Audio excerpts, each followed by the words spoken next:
tuke riwruok matayo tuke mag Olympics e pacho ka mano no odiechieng' ma kawuono no bedo gi romo moyiedhi mane okelo kanyakla jakom mar riwruogno board jagoro maduong' kaachiel gi riwruoge 30 manitiere bwo riwruok maduong' mar NOC. Romo no ne en mar rango okang' mar riwruogno goyo e higa mar 2024 kama oting'o tuke mag Olympics mane obagi e romo ma boma ma Paris kama Kenya noyude midila 11 kendo tieke thuolo mar 17 e kind pinje duto.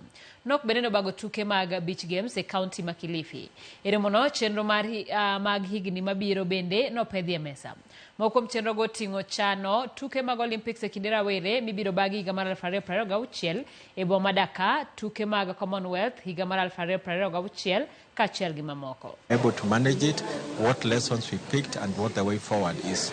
We're able to project to the General Assembly the very many international events and sports activities which are happening between now and early 2028 and to call upon the federations to start preparing and collectively to be able to say that we want to rewrite the narrative of sports in Kenya by early preparation. That was our big message, that the lesson we've learned is that we must